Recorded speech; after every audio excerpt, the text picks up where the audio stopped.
অনেকে বাবা মা বিধবা আছে যে সন্তানের কাছে, যে বাবা মা অবহেলিত, এই সমস্ত সন্তানদের আমি বলি, আজকে যে বাবা মায়ের জায়গা হয় না যে সন্তানের কাছে, সন্তানের কাছে যে বাবার জায়গা হয় না, যে বাবা মায়ের জায়গা হয় না, খাবার হয় না, এই সন্তানগুলো মানুষ কি অমানুষ? জোরে চিল্লায় বলেন, মানুষ কি অমানুষ? আমি গত মাস থেকে জরিপ করলাম, আমি গিয়েছি কয়েকটা বৃদ্ধ আশ্রমে গিয়েছি, দেখলাম বৃদ্ধ আশ্রমে যারা আছে অধিকাংশই শিক্ষিত মানুষের বাবা মা। মুসলমান গভীর মনোযোগ, বৃদ্ধ আশ্রমে গেলাম, দেখলাম অধিকাংশই হলো শিক্ষিত মানুষের বাবা মা, শিক্ষিত মানুষ। এরপরে যত অফিসে যাবেন ঘুষখোর সুদখোর হলো শিক্ষিত মানুষ, জিনা ব্যভিচার অন্যায়ের মধ্যে শিক্ষিত মানুষ। এই অশিক্ষিত মানুষগুলোই ভালো। আজকে শিক্ষার আলো জ্বালানো পরে যারা সুদ ছাড়তে পারে না, শিক্ষার আলো ভিতরে ঢুকানো পরে যারা ঘুষ ছাড়তে পারে না, শিক্ষার আলো নিয়ে যারা এই দুনিয়ার মধ্যে যারা লোভ লালসা বন্ধ করতে পারে নাই, এই শিক্ষা অর্জন করে কোনো লাভ নাই। ওর চাইতে আমার দিন মজুরি ভালা, ওর চাইতে আমার রিক্সা চালক ভালা, ওর চাইতে আমার মুসলমান বাবারা যারা অটো চালায় ইরাই ভালা। তোর মতো ঘুষখোর সুদখোরের দরকার নাই। জোরে জোরে চিল্লায় বলেন ঠিক কি না? আপনাদের কাছে জানতে চাই, সুদ খাওয়া হারাম না হালাল? জোরে, সুদ খাওয়া হারাম না হালাল? দেখবা মরণের ভয় যার অন্তরে ঢুকে যাবে, সে অন্যায় করতে পারে না।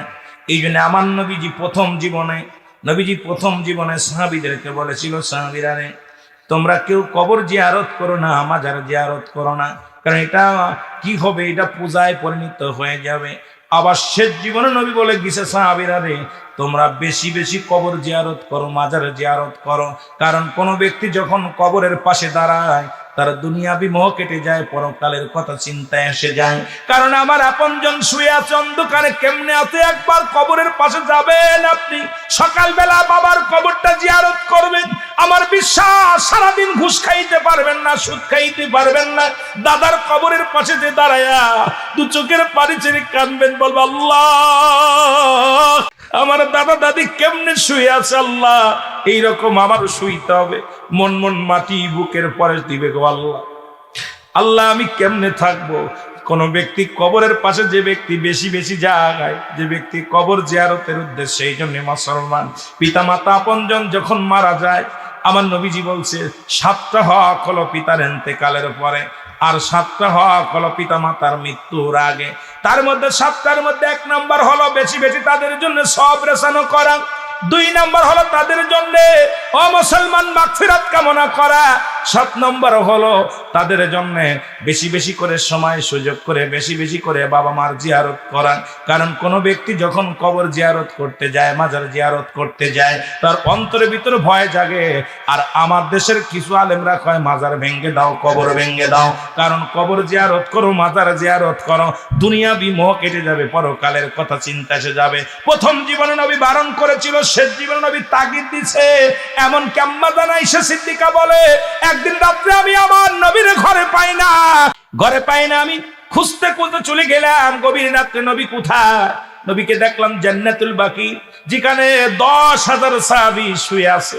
আমার নবীজি দেখি হাত উঠায় নবী অজার নয়নে কাঁদতেছে, আল্লাহ আমার সাহাবীরা শুয়ে আছে, তুমি তাদেরকে জান্নাতের উচ্চ মাকাম দান করো আল্লাহ। আম্মাজান আয়েশা বলেন, আমি দেখেছি আমার নবীজির দাড়ি মুবারক ভিজে ভিজে, আমার নবীজির দাড়ি মুবারক ভিজে ভিজে পানি হাতের উপরে পড়ে। আমি আমার নবীকে নিজেকে দেখছি জিয়ারত করতে। আর আমার দেশের ওলামা ইকরাম এখন ইসরায়েলের দালাল গুলো বলেন মাজার ভেঙে দাও, মাজার গুড়ি করে দাও। মুসলমান শুনে নাও, জিয়ারতের জায়গা মাজার, কোনো পূজার জায়গা না, মাজার কোনো সিজদার জায়গা না। আমরা মাজারে যাই, কবরে যাই, জিয়ারত করার উদ্দেশ্যে। জিয়ারত শব্দের অর্থ হলো সাক্ষাৎ করা। আপনজনদের সঙ্গে যখন সাক্ষাতের জন্য যায়, অন্তরটা বড় কান্দে রে আল্লাহ, এইরকম আমারও একদিন শেষ হয়ে যাব, একদিন বিদায় হয়ে যাব। আল্লাহ এইরকম চিরদিনের জন্য আবাদান চিরস্থায়ীর জন্য ঘুমায় থাকবো। আল্লাহ তুমি আমাদের মরণের আগে আল্লাহ আমাদের ঈমানটা মজবুত করে দিও। জোরে জোরে বলেন আমিন, আরো জোরে জোরে বলেন আল্লাহু আকবার। আমি যে কথা বলতেছিলাম, আমি আলোচনায় চলে যাই। মুসলমান আল্লাহর মাহবুব বান্দা বললেন, তুমি বেশি বেশি মালাকুল মউতের চিন্তা করো। মউত মরণ আসবে, রাত্রে হতে পারে, দিনে হতে পারে, সকালে হইতে পারে, বিকেলে হইতে পারে। যে কোনো সময় তোমার মরণ, যে কোনো সময় তোমার মালাকুল মউত তোমার সামনে হাজির হয়ে যেতে পারে। মুসলমান শুনে নাও আমার বাবারা, শুনে নাও আমার দাদু ভাইয়েরা, শুনে নেন আমার বাজানেরা, দিলের কান্ডা লাগায় শোনেন। ও মুসলমান, বলকের বাচ্চা ইব্রাহিম আদম, উনি একটা স্বর্ণ দিয়ে মালা বানাইলেন। মালাটা বানায়া সকালবেলা 500 বার বলে মউত মউত, রাত্রিবেলা 500 বার বলে মউত মউত। আজকে যারা মউতের চিন্তা করেছেন, আমার বিশ্বাস ফজরের নামাজ ছাড়তে পারেন নাই। যাদের মউতের চিন্তা আছে জোহরের নামাজ ছাড়তে পারে নাই। যাদের মরণের চিন্তা আছে আসরের নামাজ ছাড়তে পারে নাই। যাদের মরণের চিন্তা আছে তারা মাগরিবের নামাজ ছাড়তে পারে নাই। যারা মরণের চিন্তা আছে তারা ঈশা সালাত আদায় ছাড়তে পারে নাই। কারণ চিন্তা আছে আল্লাহ ঈশার আগেই তো আমি মরে যেতে পারি, ঈশার নামাজটাই তো আমার কপালে আসবে না। আল্লাহ আল্লাহ, ফজরের নামাজ পড়বো, ফজরের নামাজটা হয়তো আমার কপালে লেখা নাই। কারণ যার অন্তরে মরণের ভয় জাগছে, কবরের ভয় জাগছে, সে কোনোদিন নামাজ ছাড়তে পারে না, অন্যায় করতে পারে না, জুলুম করতে পারে না, ব্যভিচার করতে পারে না। আজকে কেন নামাজি নাই, ইমানদার নাই? কারণ আমাদের অন্তরের ভিতরে মরণের ভয় নাই। জোরে বলেন ঠিক কিনা? আমার ভাইয়েরা, আমার বন্ধুরা, আমি যে কথা বলতেছিলাম, সপ্তাহ চলে গেল, মাস চলে গেল, বলকের বাচ্চা ইব্রাহিমের পরিবর্তন হলো না, আমলের পরিবর্তন হলো না। প্রজাদেরকে কষ্ট দেয়, প্রজাদেরকে অনেক কষ্ট দেয়, প্রজারা কষ্ট পায়। বরদোয়া আবার রানী ডাকলেন, হুজুর সাহেবকে ডাক দেনে আসলেন। হুজুর সাহেব, আপনি কি দোয়া করলেন? আমার স্বামীকে কি দোয়া দিলেন? এখন তো দেখি আমার স্বামীর মরণের ভয় নাই, আরো চক্রবৃদ্ধি অন্যায় করে, আরো বেশি উগ্রপন্থী হয়ে গেছে, এখন কি করা যায়? ডাক দিলেন বলকের বাচ্চা ইব্রাহিমকে। ইব্রাহিম আদম শোনো। ইব্রাহিম আদম বলে, হুজুর কি বলতে চান? বলে, আপনি শুনেছি আপনি এখন আরো প্রজাদেরকে কষ্ট দেন বেশি, আপনার কি মরণের ভয় আসে না? মরণের চিন্তা নাই? বলে, না না, আমার ভিতরে কোনো মরণের চিন্তা আসে না, আমার ভিতরে কোনো মরণের ভয় আসে না। মুসলমান শোনো, শুনে নাও, দিলের কান্ডা লাগা। এবার আল্লাহর ওলি বললেন, মাহবুব বান্দা বলেন, হুজুর আপনার আমি একটু পরীক্ষা করতে চাই। এই চেয়ারটা একবার, এই চেয়ারটার মধ্যে আমার একটু বসার সুযোগ করে দেন, আমি দেখবো আপনার চেয়ারেরই দোষ নাকি কপালের দোষ। কারণ টাকা পয়সা ধন সম্পদ পাইয়া আহারে খোদার বান্দা, কার প্রেমে আসো বান্দা, একদিন হবে আন্দার ভাবে বোঝা যায়। যে সময়টা চলে যায় আপনার, এই সময়টা কোনদিন আর ফিরে আসবে না। ও দাদু ভাইয়েরা, দিলের কান লাগা। এবার ইব্রাহিম আদম কি বলে, হুজুর এই চেয়ারটা ছাড়বেন না। হুজুর কয়, চেয়ারটা ছাড়বেন? বলে, হুজুর আমার একটা সপ্তাহের জন্য চেয়ারটা দেন, আমি একটু দেখবো আপনার কপালেরই দোষ নাকি চেয়ারের দোষ। চেয়ারের দোষের মধ্যে একটু বসে দেখবো। কয় না, 2 দিনের জন্য দেন না, 3 দিনের, 1 দিনের জন্য দেন। কয় না, তাহলে আমার একটা দিনের জন্য, আমাকে একটু একটা দিনের জন্য সুযোগ দেন। ঠিক আছে। এবারে 1 দিনের জন্য চেয়ারখানা দিলেন। এই বলকের বাচ্চা ইব্রাহিম আদমের চেয়ারের মধ্যে আল্লাহর মাহবুব বান্দা বসলেন। বসে বললেন, হুজুর কোথায় জল্লাদ, কোথায় জল্লাদ রে, জলদি। জল্লাদ চলে আসলেন। বলে, যারা তাকে গ্রেফতার, পাহারাদার যিনি আছো প্রহরী, শোনো, উজির তাড়াতাড়ি বাদশাকে গ্রেফতার করো।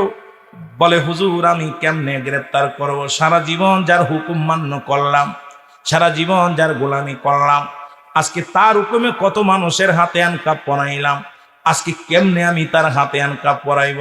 বলে, যেহেতু এই চেয়ারটা তোমরা চেনো? বলে, চিনি। কয়, এই চেয়ারে কে বসে? কয়, রাজা। কয়, যেহেতু আমি এখন বসেছি, বলো আপনি কে? বলে, আপনি একজন আল্লাহর মাহবুব বান্দা। বলে, না না, যেহেতু আমি চেয়ারের মধ্যে বসেছি, এখন আমি প্রধানমন্ত্রী, এখন আমার হুকুম চলবে, আর তোমরা আমার প্রজা, আমি তোমাদের রাজা, সুতরাং এখন রাজ সিংহাসন আমার দখলে, আমি যেটা বলবো এটাই তোমাদের পালন করা লাগবে। জোরে বলেন আল্লাহু আকবার। আমার ভাইয়েরা খেয়াল করবেন, খুব খেয়াল করবেন। বলকের বাদশা ইব্রাহিম আদমের হাতের মধ্যে হ্যান্ডকাপ পরানো, হাতের মধ্যে হ্যান্ডকাপ পরে ডাক দিলেন, জল্লাদ কোথায় রে, তরবারি নিয়ে আসো। জল্লাদ তরবারি নিয়ে আসলেন। বলে আমি যখন হুকুম দিব এক কবে মাথাটা গর্দান থেকে ফেলে দিবা। ইব্রাহিম আদমকে কতল করা হবে। ইব্রাহিম আদম থরথর করে কাঁপা শুরু করলেন।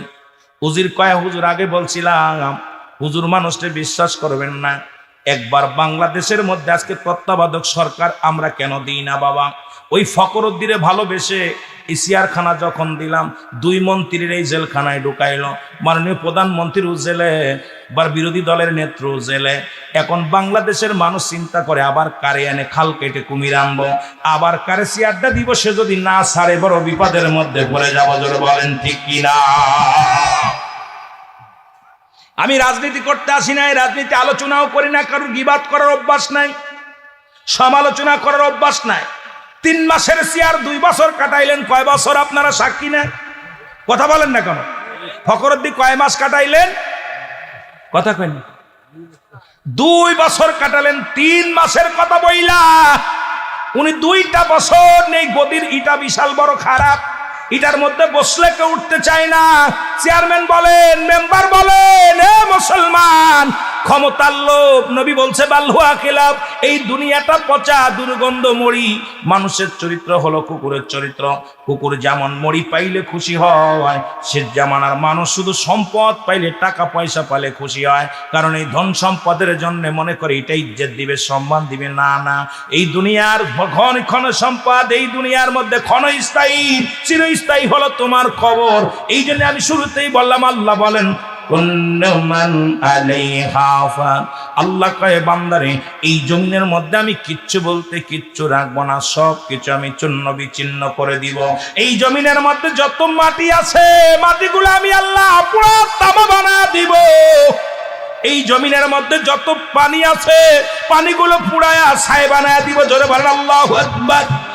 একটু জোরে বলা যাবে না? জমিনের মাটিগুলো পুড়ে কি হবে? কথা বলেন না কেন?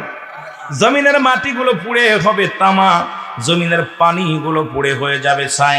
যেদিন কিচ্ছু বলতে কিচ্ছু থাকবে না, সেদিন থাকবে শুধু আমার আল্লাহ। আল্লাহ কয়ে বান্দারে, সেদিন থাকবো আমি শুধু আমার নবীর ভালোবাসা নিয়ে। সুতরাং এই পৃথিবীর মধ্যে দুনিয়ার সম্পদ, বাড়ি গাড়ি সব কিছু করলেন, কিচ্ছু নিয়ে যেতে পারবেন না কবরে। একমাত্র 3 টুকরা কাপড় হয়তো অনেকের নসিবে হবে, আবার অনেকের নসিবে না। ও মুসলমান, আজকে দেখলাম আদালতে পরক্রিয়া করতে যায়, পরক্রিয়া প্রেমিকের জন্য 3টা সন্তান দেখে স্বামীকে হত্যা করেছে বিবি। আদালতে রায় হয়েছে যাবজ্জীবন জেল। কোথায়? ওই রংপুরের জমিনে, নাটোরের জমিনে। মুসলমান, বড় লজ্জা লাগলো। মুসলমান শোনো, মাঝে মাঝে কষ্ট হয়। এখন ডাক দে বলে, তোর কি ক্ষতি করেছি, আমার জীবনটা নষ্ট করে দিলি। দেখলাম একটা ছেলে 2টা মেয়ে, এরপরও অন্য পুরুষের আসক্ত হয়ে গেছে। মুসলমান শুনে নাও, কারণ আমার সমাজ, আমার জাতি আজকে নষ্ট হয়ে যায়। মুসলমান, আরে মুসলমান, মানুষের দিলে কোনো মায়া নাই, মমতা নাই। মানুষজন কেন নিষ্ঠুর হয়ে গেছে? এই নিষ্ঠুর হওয়ার জন্য দায়ী করি আমার ফ্যামিলি, দায়ী করি আমার সমাজ। এ মুসলমান শুনে যাও, এই জন্য শিক্ষানীতির অবস্থা এত কাইল। আজকে যতই বক্তারা গাফাগাফি করে শুনে নাও, শিক্ষানীতি এমন ভাব করবে যা দ্বারা ফ্যামিলির ছেলে মেয়ের উগ্রপন্থী হয়ে যাবে। ছেলেগুলোই কন্ট্রোল করতে পারবে না, মেয়েগুলো কন্ট্রোল করতে পারবে না, ভাইকে কন্ট্রোল করতে পারবে না। এই ফ্যামিলির যিনি গার্জিয়ান, তিনি নিজের ফ্যামিলি নিয়ে ব্যস্ত থাকবে, আর দেশ নিয়ে ভাবার সময় থাকবে না। দেশে কে থাকলো রাজা, কে থাকলো প্রজা দেখার সময় পাবে না, নিজের ফ্যামিলি নিয়েই ব্যস্ত থাকবে দুনিয়ার মানুষগুলো। এই ফাঁকে আজকে বিদেশিদের পাঁচাটা শিক্ষানীতি আমাদের মধ্যে ঢুকে গেছে। রে মুসলমান শুনে নাও, আজকে শিক্ষানীতির অবস্থা কেন খারাপ?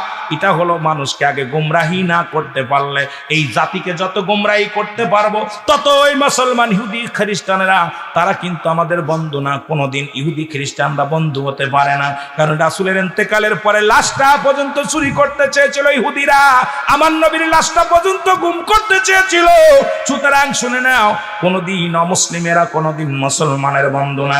রাসূল ভালোবাসা দিয়ে অসংখ্য মানুষকে হিদায়াতের মালা পড়াইছে গলার মধ্যে। আজকে আমাদের চরিত্র সেটা ভুলে যাচ্ছি আমরা আলেম ওলামা। স্বার্থের জন্য যে কোনো মুহূর্তে আমরা স্বার্থবাদ, আমরা দুনিয়ার মধ্যে এমন ধোঁকাবাজ হয়ে গেছি, দুনিয়ার প্রেমে পড়ে গেছি। ধরে বলেন ঠিক কিনা? বলকের বাচ্চা ইব্রাহিম আদম থরথর করে কাঁপা শুরু করলো, ঝরঝর করে চোখের পানি পড়া শুরু করলো, দরদর করে ঘাম ঝরা শুরু করলো। বলকের বাচ্চা যখন কাঁপতেছিলেন, আল্লাহর মাহবুব বান্দা বলে, হুজুর আপনাকে মৃত্যুদণ্ড দিয়েছি, যে কোনো মুহূর্তে কতল করা হবে, তবে আপনাকে আজকে 3টা প্রশ্ন করব। এই 3টা প্রশ্নের জবাব যদি আপনি দিতে পারেন, 3টা প্রশ্নের সল জবাব যদি আপনি করতে পারেন, তাহলে আপনাকে আমি এইখান থেকে আপনাকে রেহাই দিব, বাঁচায়া দিব। রাজা কয়, তাড়াতাড়ি বলকের বাচ্চা বলে, হুজুর তাড়াতাড়ি বলো, তাড়াতাড়ি বলো। বলে 1 নাম্বার কি? বলে 1 নাম্বার প্রশ্ন, তুমি এত কাঁপতেছো কেন? থরথর করে কাঁপতেছো। বলে হুজুর জীবনে কত মানুষের ফাঁসি দিলাম, কত মানুষের মৃত্যুদণ্ড দিলাম, আজকে নিজের মৃত্যু নিজের সামনে, জল্লাদ যখন তরবারি নিয়ে সামনে দাঁড়ায় আছে, আমার ভিতরটা যেন কাঁপা শুরু হয়েছে, কখন হুকুম দিবে, কখন যেন আমার গর্দান কেটে ফেলবে। এই ভয়ে আমি থরথর করে কাঁপতেছি, কোনো উপায় বাঁচা যায় কি না। আরে মৃত্যু এত কঠিন আমি জানতাম না, মৃত্যু এখন সামনে। কারণ তরবারি নিয়ে জল্লাদ দাঁড়ায় আছে, হুকুম পড়ার সঙ্গে সঙ্গে তো আমাকে শেষ করে দিবে। এই ভয়ে আমি থরথর করে কাঁপতেছি। বলে 1 নাম্বার প্রশ্নের জবাব ঠিক। 2 নাম্বার প্রশ্ন। বলে 2 নাম্বার প্রশ্ন করো। কয় 2 নাম্বার প্রশ্ন, আপনার চোখ দিয়ে কেন এত পানি ঝরে? কয় হারে দুনিয়াটা, এই দুনিয়ার প্রেমে পড়িয়া কত অন্যায় করলাম, এরে বিবির প্রেমে পড়িয়া কত অন্যায় করলাম, কত রাজ্যের কত ক্ষতি করলাম, আমার ফ্যামিলির জন্যে আর বাড়ি গাড়ির জন্যে কত প্রজারে কষ্ট দিলাম। আজকে বিপদের দিনে সব ছায়া দেখতেছি, কিচ্ছু আমার সাথে যাবে না।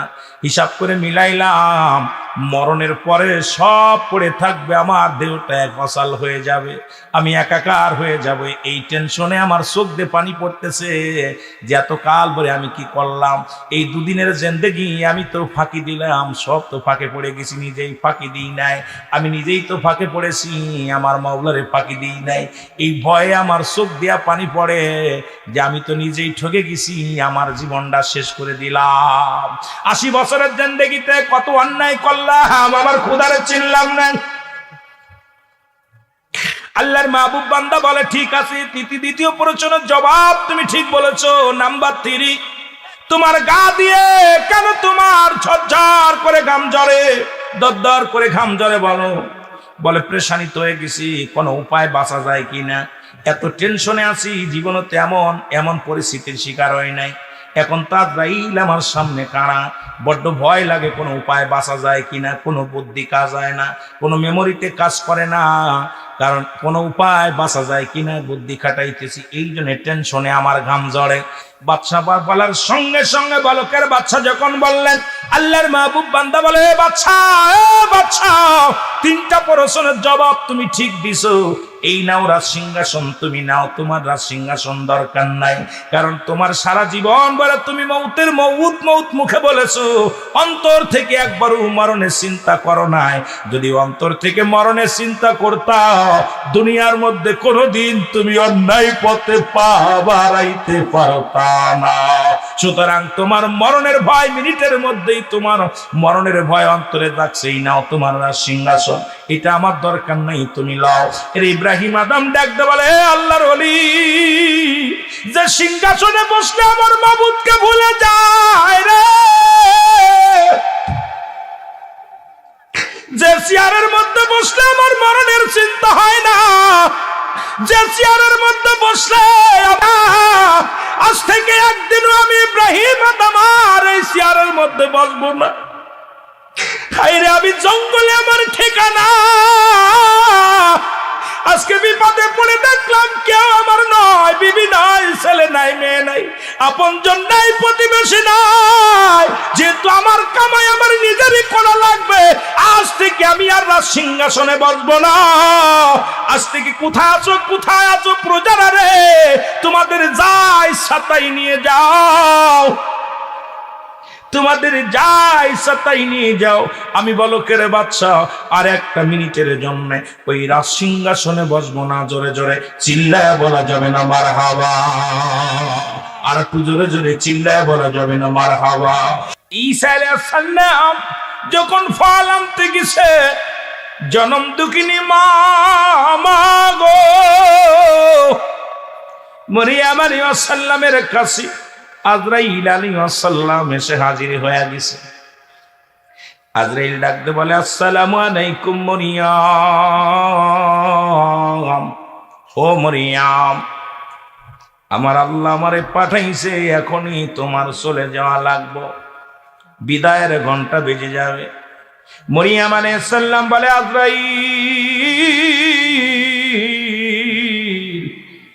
এই মাত্র আমার কলিজার টুকরা সন্তান আমার জন্য ফল আনতে গেছে, একটু দেরি করো, আমার কলিজার টুকরা সন্তান আসুক, আমি আমার বাজানের লগে কিছু কথা বলে যেতে চাই, আমি আমার ঈসার লগে কিছু আলাপ করতে চাই। আজরাইল কয়, মরিয়ম, একটা মিনিট আমি সময় দিতে পারবো না, কারণ আমার আল্লাহর হুকুম নাই গো, তোমাকে আমি একটা মিনিট আর দুনিয়ার মধ্যে হায়াত দেওয়া সম্ভব নয়। মরিয়ম আলাইহিস সালাম বলে, আজরাইল নে, আমাকে একটু সুযোগ দাও, সামান্য একটু সুযোগ দাও, আমার কলিজার টুকরা সন্তান আসুক, এরপরে তুমি আমার নিয়ে যেও। আজরাইল কয়, না না, সম্ভব নয়, আপনাকে এখনই যেতে হবে, আমি নিয়ে যাব, আপনার রূহটা নিয়ে যাব। আজরাইলকে বলে, আজরাইল রে, তাহলে নাও। আজরাইল সাল্লাম মরিয়ম আলাইহিস সালামের রূহটা বাইর করলেন। ঈসা আলাইহিস সালাম ফল নিয়ে বাড়ি আসলেন। বাড়ি আসিয়া দেখে মা জননী শুয়ে আছে। ঈসা আলাইহিস সালাম মাকে ডাক দিলেন না, মা মনে হয় ঘুমাইছে। চিন্তা করে জনম দুঃখিনী মা, আমার মা যদি আমি সাগরের মধ্যে প্রবেশ করি, আমার মা জেনে যায় আজকে কেন মা কথা বলল না, মায়ের কোনো সমস্যা, মায়ের কোনো কিছু হলো কি না। যা মায়ের হাতটা ধরে ডাক দেয়, বলে, মা, মার দুনিয়ার মধ্যে নাই, মা দুনিয়া থেকে বিদায় হয়ে গেছে, মা জননী আর দুনিয়ার মধ্যে নাই। ঈসা আলাইহিস সালাম একটা চিৎকার মেরে বলে, মালিক,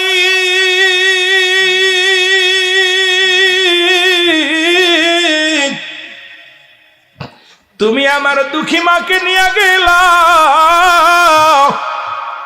মায়ের সনে একটা কথাও বলতে পারলাম না রে আল্লাহ।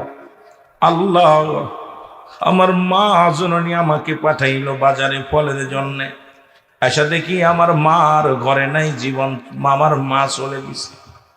আল্লাহ, তুমি যেহেতু আমাকে এই পৃথিবীর মধ্যে জিন্দাকে মরা থেকে জিন্দা বানানোর ক্ষমতা দিয়েছো, আমার আল্লাহ একটু সুযোগ দাও, আমি মায়ের সঙ্গে কথা বলতে চাই। জোরে বলো আল্লাহু আকবার। মায়ের লাগে কথা বলতে চাই। আল্লাহ বলে, দিলাম। ঈসা আলাইহিস সালাম ডাকতে বলে, মা, মা বলে যখন ডাক দিছে ঈসা আলাইহিস সালামের মা মরিয়ম আলাইহিস সালাম লাফ দৌড়ছে। কয়, বাবা গো, তুমি আইছো, ফল নিয়ে আইছো? কয়, হ্যাঁ। ফল হাতের মধ্যে নিতে গেছে। কয়, না মা, এই দুনিয়ার ফল আমার আল্লাহ তোমার জন্য চিরবন্ধ করে দিছে, আর ফল খাইতে পারবা না মা, তুমি আর শরিয়াতে এই জগতের মধ্যে নাই, আমি শুধু তোমাকে জাগাইছি মা গো, তোমাকে ডেকে উঠাইছি।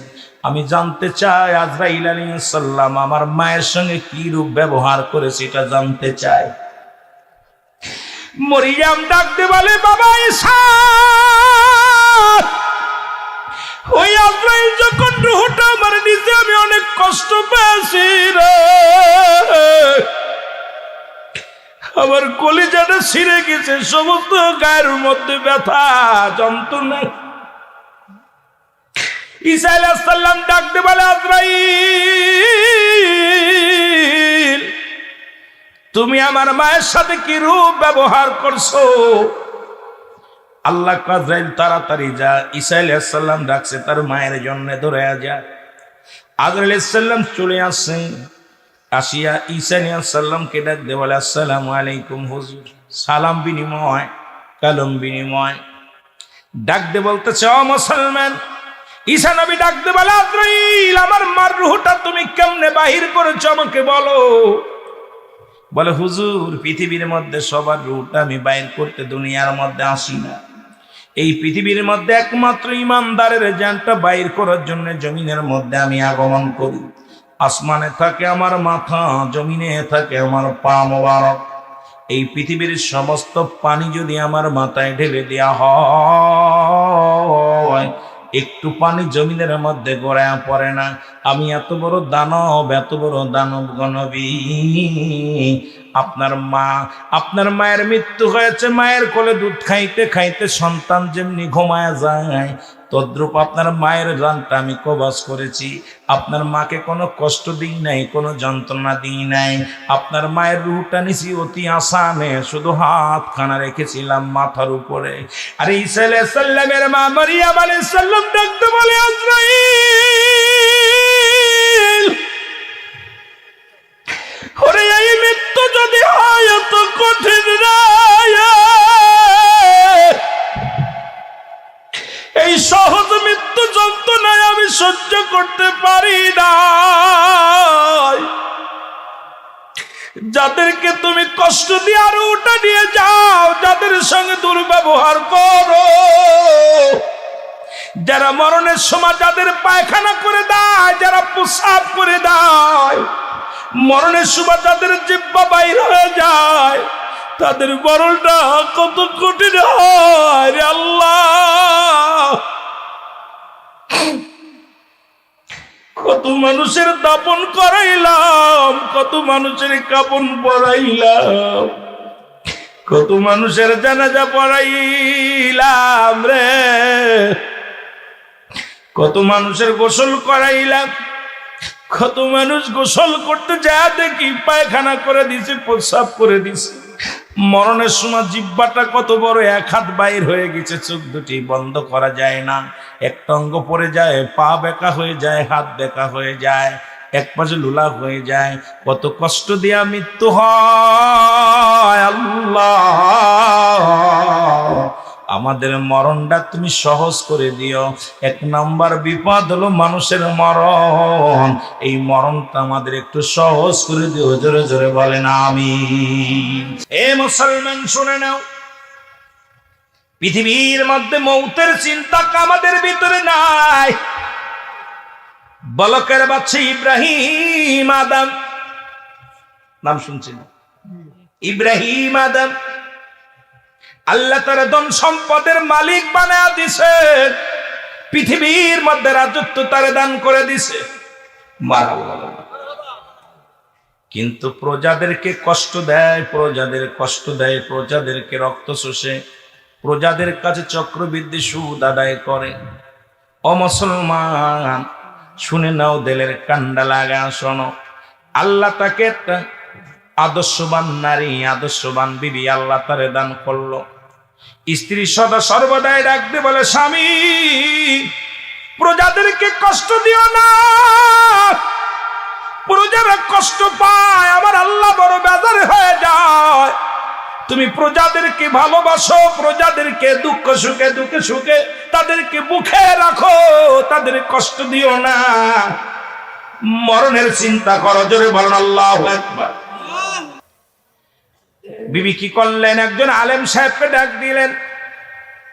আলেম সাহেবকে ডাকতে বলে, আলেম সাহেব, আমার স্বামী বলকের বাচ্চা ইব্রাহিম আদম, উনি সুদ খায়, উনি চক্রবৃদ্ধি, পৃথিবীর মধ্যে প্রজাদেরকে কষ্ট দেয়, প্রজারা উনার নির্যাতনে বড় কষ্ট পায়। প্রজাদের কাছে একটা কাজ করেন, আপনি এমন একটা ওষুধ দেন, এমন একটা তদবির দেন, এমন একটা তাবিজ দেন, যা করলে আমার স্বামী যেন মরণের ভয় পায়, দুনিয়ার মধ্যে আর যেন অন্যায় না করে, দুনিয়ার মধ্যে মানুষকে যেন আর কষ্ট না দেয়। আপনি এমন একটা কাজ করেন যে কাজ করলে আমার স্বামীর অন্তরের ভিতরে আল্লাহ আর ভয় জাগে। জোরে বলেন মারহাবা। এই আল্লাহর মাহবুব বান্দা কি করলেন? ডাকতে বলে, হুজুর আপনি এই ধন সম্পদ নিয়ে কবরে যাইতে পারবেন না, দুনিয়ার বালাখানা নিয়ে কবরে যাইতে পারবেন না। এই দুনিয়ার সম্পদ খাবে লোকে, আপনার দেহ খাবে পোকে। দুনিয়ার সম্পদ খাবে লোকে, মানুষে আপনার দেহটা খাবে পোকে। দেখা যায় দাদা জিন্দা নাতি নাই, বাবা জিন্দা সন্তান নাই, সন্তান জিন্দা বাবা নাই। ও মুসলমান, বড় ভাই বেঁচে আছে, ছোট ভাই নাই। অনেকে বাবারে হারায় ফেলেছেন, মা জিন্দা, মা হারকে হারিয়ে ফেলেছেন, বাবা জিন্দা। সন্তানের লাশ বাবার কাঁধে, বাবার লাশ সন্তানের কাঁধে। এই পৃথিবীর মধ্যে লাশ বহনকারী গাড়ি জানে রে,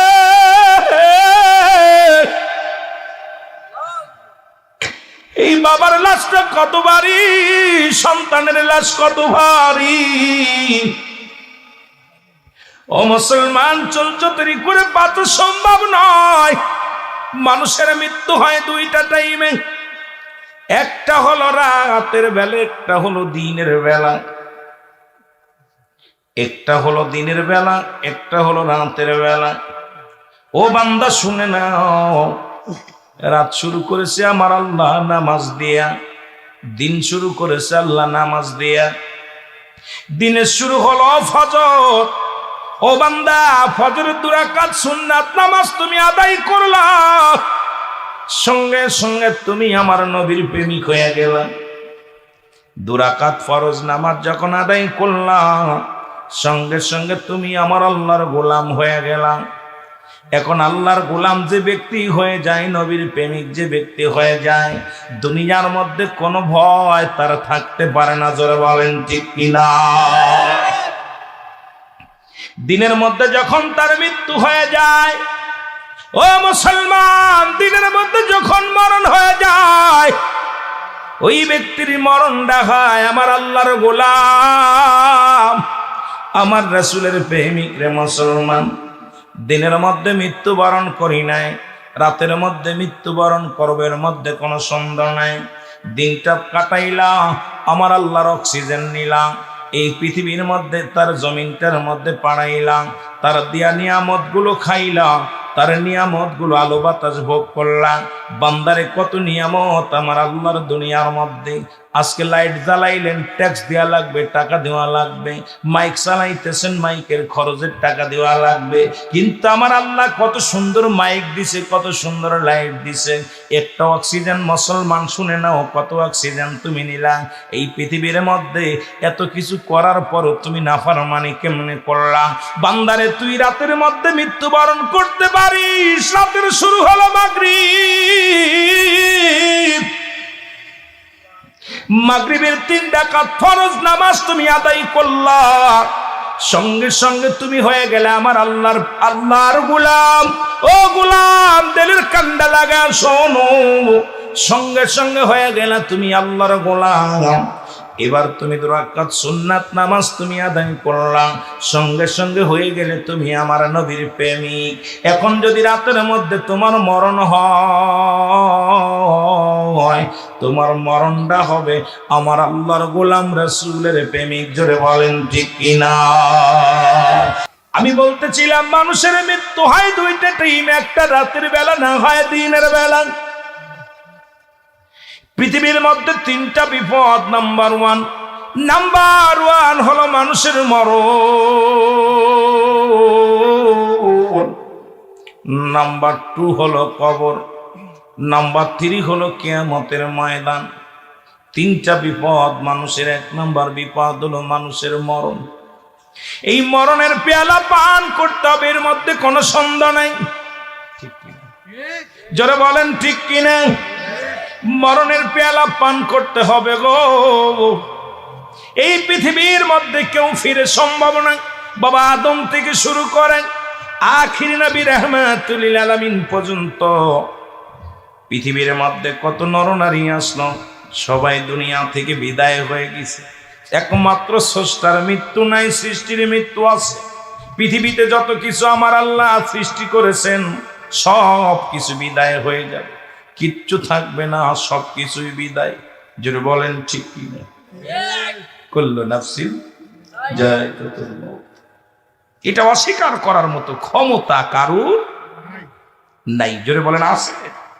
কথা বলেন না, একটু জোরে বলেন না। আছে, কি নাই পৃথিবীর মধ্যে। এই জন্য বললাম, 1 নাম্বার বিপদ হলো মানুষের মরণ, 2 নাম্বার বিপদ হলো মানুষের কবর, 3 নাম্বার বিপদ হলো কিয়ামতের ময়দান। এই মরণ বড় কষ্ট হয়, মরণের কথা বলতে গেলেই কলিজার মধ্যে আগুন ধরে। আল্লাহ, কখন যেন মরণ এসে যাবে, কোন হালাতে মরণ হবে বলতে পারি না রে। হয়তো ঘুমের ঘরে নাই, গাড়ির মধ্যে নাই, বাড়ির মধ্যে নাই, মাঠের মধ্যে নাই, তো রাস্তার মধ্যে। কখন তুমি কোন হালাতে মৃত্যু লেখে রাখছো মালিক? এই দুনিয়ার মধ্যে এসেছি, যেতেই হবে, যাইতেই হবে। ও মুসলমান, আর এই মরণের পেয়ালা পান করতেই হবে। জোরে বলেন ঠিক কিনা? আল্লামা মুফতি আমজাদ আলী সাহেব একটা কিতাব লেখলেন, কিতাবের নাম্বার সইয়া। এই কিতাবের মধ্যে উনি লিখতে যা বললেন, দুনিয়ার মানুষ শোনো,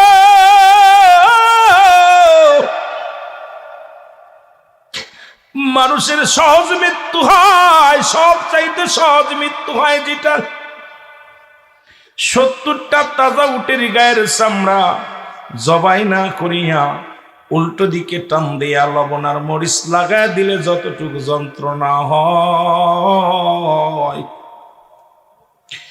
এর চাইতে 70 গুণ যন্ত্রণা হলো একটা সাধারণ মৃত্যু।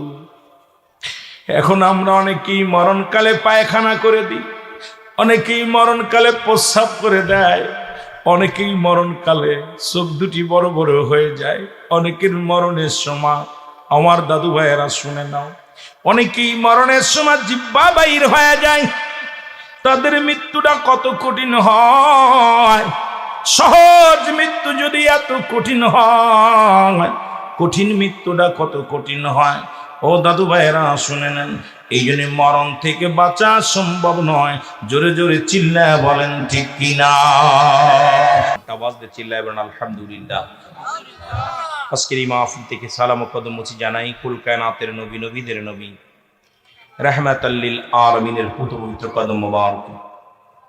সালাম ও কদম মুছি জানাই বাংলাদেশের অসংখ্য হক্কানি ওলি আল্লাহদের কদম মোবারকে।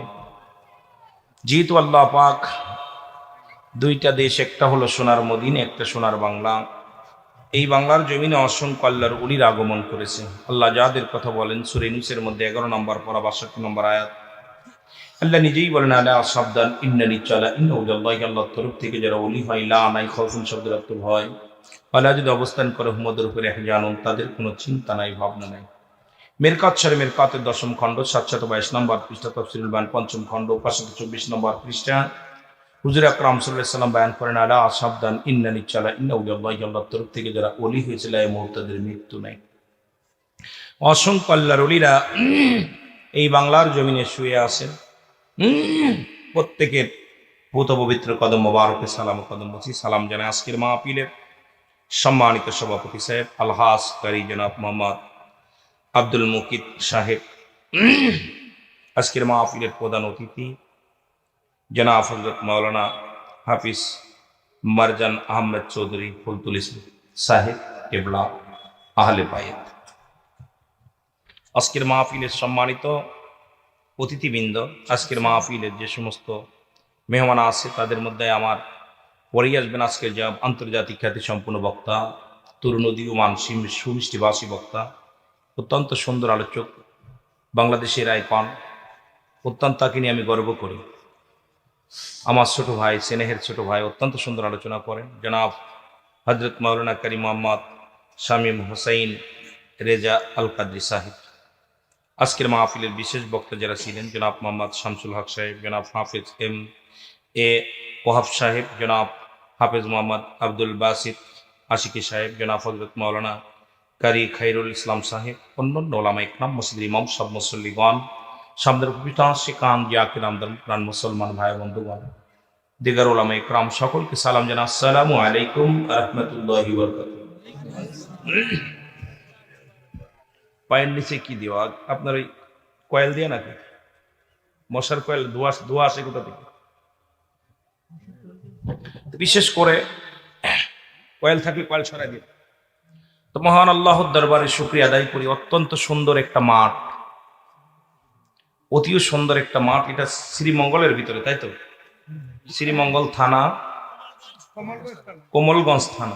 কমলগঞ্জ থানা, জেলা কি? মৌলভীবাজার জেলা। এক দেশের গালি এক দেশের বলি। আমি রুহুল আমিন সিদ্দিকী, আমার বাড়ি আপনাদের থেকে প্রায় 650 কিলোমিটার দূরে। ঢাকা থেকে আপনার 250 কিলো দূরে মাগুরা। অনেক দূর থেকে আপনারা নিয়ে আসছেন। আমিও নিজে অসুস্থ, বিকাল থেকে প্রচণ্ড অসুস্থ হয়ে গেছি। আসরের পর থেকে এ পর্যন্ত কয়েকবার মানে অসুস্থ হয়ে পড়েছি। মহান মালিকের দরবারে শুকরিয়া আদায় করি যে 2-4টা কথা যদি বলতে পারি আলহামদুলিল্লাহ। তা আপনারা আমাকে চেনেন, আমি এত বড় ভাইরাল বক্তা না, জান্নওয়ালা না, বন্যওয়ালা না। আকাশের নিচেই জমিনের উপরে আমার মতো নরাধনকে দিয়ে আল্লাহ যদি 2-4টে কথা বলার সুযোগ দান করে, এটা জ্ঞান আসতেছে কিছু। তো বিশেষ করে এই জন্য আমি আপনাদেরকে বলি যে মহান আল্লাহর দরবারে আমি যেটা জানি আপনারা সেটা জানেন না, আপনারা যেটা জানেন আমি সেটা জানি না। জানার কোনো শেষ নাই, বলারও কোনো শেষ নাই। বর্তমান আমলের অভাব। বন্যওয়ালা পাওয়া যায়, জান্নেওয়ালা পাওয়া যায়, কিন্তু মান্যওয়ালার অভাব। জোরে বলেন ঠিক কিনা? মান্যওয়ালার খুব অভাব। আমরা আগের যুগে আলোচনা শুনেছি, উলামা ইকরামের মুখ থেকে আলোচনা শুনেছি, এরকম কোরআন হাদিস দিয়ে কথাবার্তা বেশি বলে নাই। একটা বিষয় ভিত্তির উপর আলোচনা করেছে, মানুষ কিন্তু আমলের দিকে ধাবিত হয়েছে। মানুষের অন্তর তাজা হয়েছে, বেনামাজি নামাজি হয়েছে, বেপর্দা মানুষ পর্দাশীল হয়েছে, সুদখোর হালালখোর হয়েছে, ঘুষখোর হালালখোর হয়েছে। এই মানুষগুলো বাবা মার খেদমত করেছেন, কিন্তু এখন বর্তমান মোড়ে মোড়ে ওয়াজ, কিন্তু মানুষের চরিত্র পরিবর্তন হয় নাই। জোরে বলেন ঠিক কিনা? পরিবর্তন হয়েছে। 1,88,000 না 88,000 মনে হয় সম্ভাবনা, গতকালকে দেখলাম বাংলাদেশে পীর, বর্তমান পীর ব্যবসায়ী 1,88,000। অবাক তথ্য শোনেন যে তাদের পিসা, এই যে আপনারা আবার বলতে পারেন আপনি পাইলেন কই? পাইলাম হলো এই যে জন্মনি বন্ধন, আপনার এই ভোটার আইডেন্টি কার্ড করছে না, তা পিসা লেখছে পীরগিরি। কি লেখছে? পিসা লেখছে কি? পীর ব্যবসায়ী। বলছে কি পীর ব্যবসায়ী। রাগ করেন না, আমি কিন্তু পীর মুরিদি করি। তা দেখলাম 1,88,000 হচ্ছে বাংলাদেশে পীর, কিন্তু কামেল পীর হেরিকেন ধরায় পাওয়া যাচ্ছে না। নাকেশ পীরের অভাব নাই, কামেল পীরের গুরুত্ব অভাব, এত অভাব যে সেগুলো আমাদের থেকে বিদায় নিছে। কামেল যারা এখন, যারা অধিকাংশ আছে, না থাকলে দুনিয়া চলতো না। কামেল পীর আছে, তবে নাকেশ পীরের অবস্থা খুব ভয়ঙ্কর। তদ্রূপ ওই রকম বেআমলি বক্তারও অভাব নাই। জোরে বলেন ঠিক কিনা? পিসা কি বক্তা, পিসা কি ওয়াজ করি। এই জন্য আমার বাবারা, ওয়াজ দিয়ে আমাদের ভিতরে তাসির আসতেছে না, কারণটা বুঝতেছি না, নিজেই বুঝি না। কারণ আমি যেটা বলতেছি আমি সেটা আমল করি না, আমি যেটা করতেছি আপনাদের সেটা বলি না। এই হলো অবস্থা না। সাধারণ পাবলিক আছে বড় বিপদের মধ্যে, যে বক্তা যেটা বলতেছে সেটা বক্তা নিজেই পালন করি না। এই জন্য আমাদের ওয়াজ দ্বারা কোনো পরিবর্তন হচ্ছে না, জাতি পরিবর্তন করা সম্ভব হচ্ছে না। ওই যে আমার আগের ছোট ভাই আলোচনা করলেন, এবছর কামেল কমপ্লিট করছে। তা আমরা 2000 সালে কামেল কমপ্লিট করছি, তার মানে আমার থেকে 24 বছরের জুনিয়র। কথা বুঝলেন? দেখলে কি মনে হয় জুনিয়র? আমি 2000 সালে কামেল কমপ্লিট করছি, ছোট ভাই ওয়াজ করলেন, উনি এবছরে কামেল কমপ্লিট করছেন। তা বিশেষ করে ওই যে শরীফ থেকে শরীফা আলোচনা করলেন। আমাদের দেশ এখন ওই কোনভাবে কি করতেছে অবস্থা, অন্য বিদেশিদের যে অবস্থা ছিল সেই অবস্থা বাংলাদেশে বিরাজ করতেছে। দাদু ভাই, আমি গত সপ্তাহে দেখলাম বাংলাদেশে একাধিক নারী বিবাহিত হয়েছে, বিশ্ববিদ্যালয়ের নারীরা মেয়ে বিবাহ হয়েছে। এসে দুঃখজনক থাকতে পারে না, ছেলে বিয়া হয়েছে। নাউজুবিল্লাহ বলেন না। বন্ধু বিয়ে করে আনছে আর এক বন্ধুরে, বাবাই জিগায় মা বউ নিয়ে আইসি, দেখে আর একটা বেটা। কি ব্যাপার? এটাই তো বউ। তাহলে আমার সমাজ, আমার জাতিকে আমরা ওয়াজ করে করব কি? ওয়াজ আমাদের ব্যবসা, ওয়াজ আমাদের পেশা, ওয়াজ আমাদের নেশা। ওয়াজ যদি আমলের নিয়তে, মানুষকে হেদায়েতের নিয়তে যদি আলোচনা করতাম আর আমরা শুনতাম, তাহলে আমার বিশ্বাস আমার দেশ, আমার পরিবেশ, আমার সমাজ পরিবর্তন হয়ে যেত। জোরে বলেন ঠিক কিনা? কষ্ট পাচ্ছেন আপনারা? আমার ভাষা বুঝতে কষ্ট হয় বাবা? কথা বলেন না কেন? আমি কিন্তু আপনাদের ভাষা আমি বুঝি কম। আপনারা যখন কথা বলেন আঞ্চলিক ভাষায়, আমি কিন্তু বুঝতে কষ্ট হয়, তখন অনেক সময় চেয়ে থাকি, কিছু বলতে পারি না। কথা বুঝেননি তো? ওই রকম হয় একজন অশিক্ষিত মানুষ তিনটে ইংরেজি, yes no very good, yes no very good. এখন এলাকার মধ্যে একটা খুন হয়েছে, পুলিশ ছেলে এদিকে আসো, তোমাদের এলাকায় খুন হয়েছে, বলে ইয়েস। কি বলছে?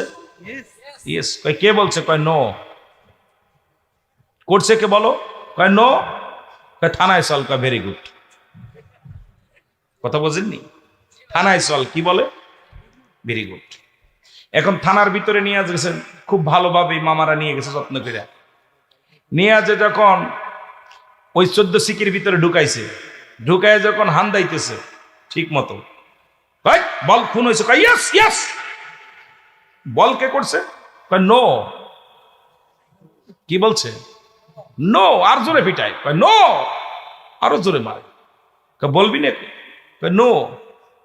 তাহলে মার খা। কয় ভেরি গুড। তাহলে মার খা। কয় ভেরি গুড। পিটান খায়া যখন একবারেই অবস্থা খারাপ। আমার দেশের উলামা একরাম এই 3টে ইংরেজি শিখছি আমরা ফালাফালি, খালি কেউ আসি পীরগিরি নিয়ে মস্তানি, কেউ আসি আপনার ওই মারামারি নিয়ে মস্তানি, কেউ আসি সমাজ জাতি বাঁচানোর চিন্তা আমাদের মাথায় নাই।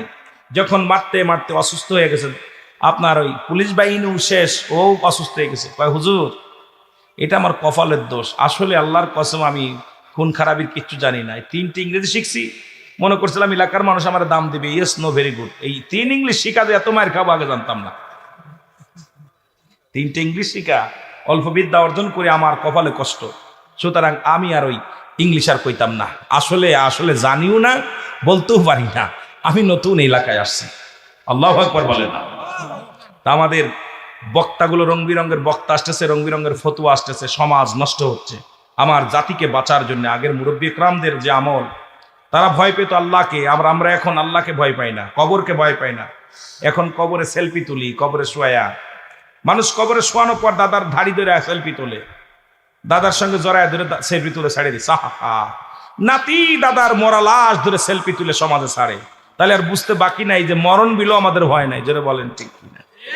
আরো জোরে বলেন ঠিক কিনা?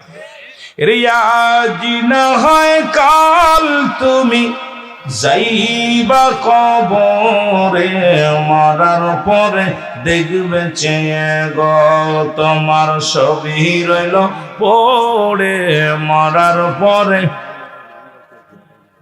আরো জোরে বলেন, মরার পরে দেখবে চেয়ে গো, তোমার ছবি রইল।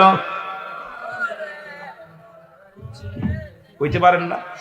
আজ না হয় কাল তুমি যাইবা কবরে, মরার পরে দেখবে চেয়ে গো, তোমার ছবি রইল পড়ে মরার পরে দেখবে চেয়ে।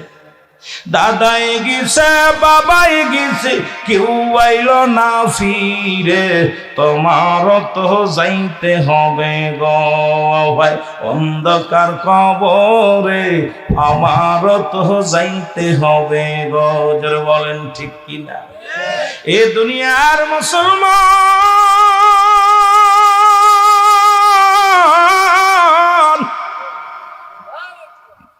এ জীবন নয়, এমন একটা জীবন আসবে যে দেশে গেলে বিচার হয়, যে দেশে গেলে মানুষের হিসাব হয়, যে দেশে গেলে মানুষ আর কোনোদিন ফিরে আসার সম্ভব নয়।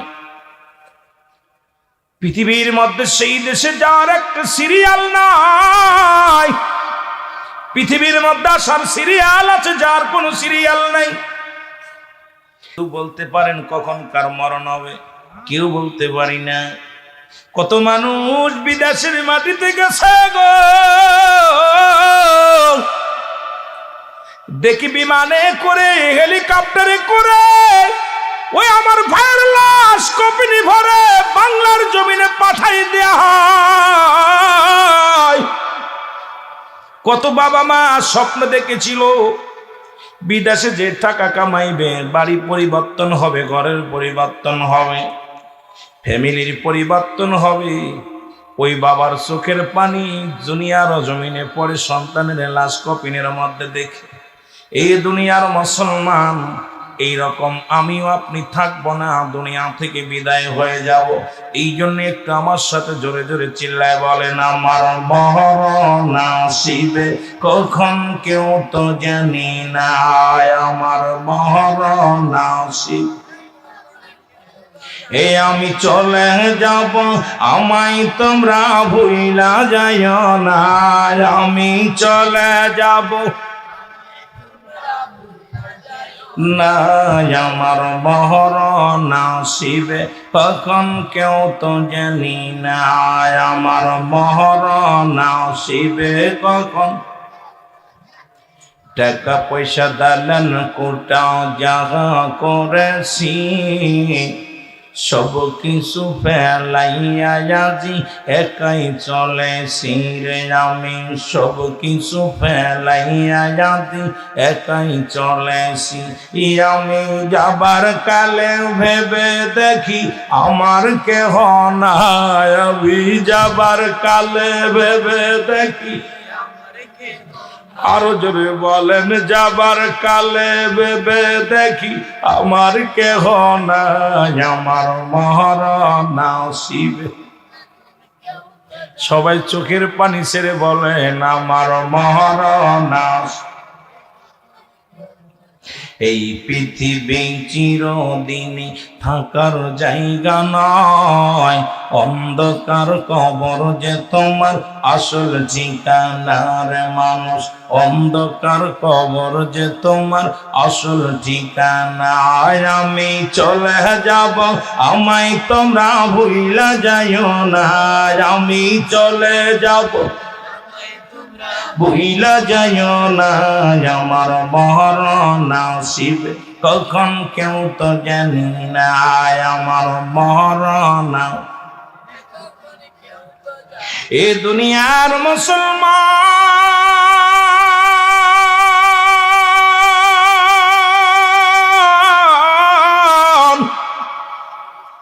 দেখ না ফরিদ করিল দান, অমূল্য চক্ষুরত,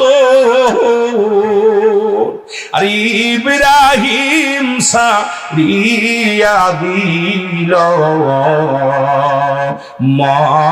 মহামূল্য সিংহাসন। বলেন, ইব্রাহিম সারিয়া দিল।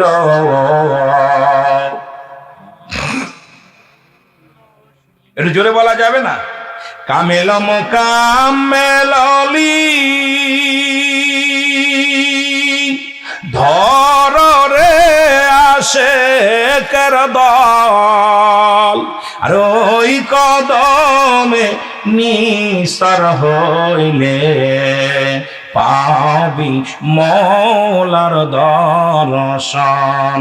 আরে ওই কদমে নিসার হইলে পাবি মৌলার দর্শন।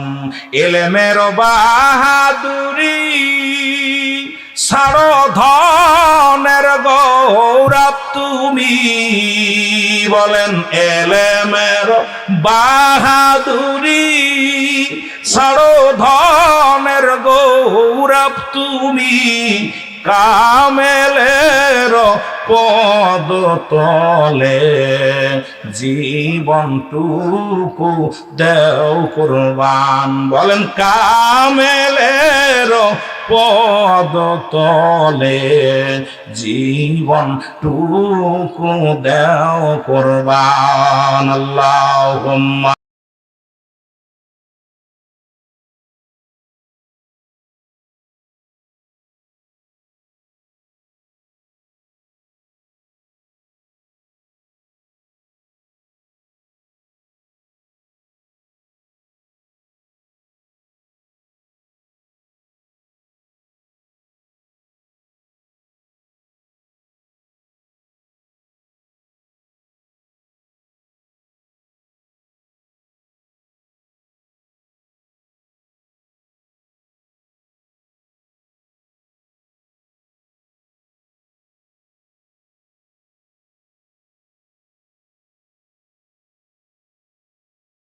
আরো জোরে মাওলানা মুহাম্মাদ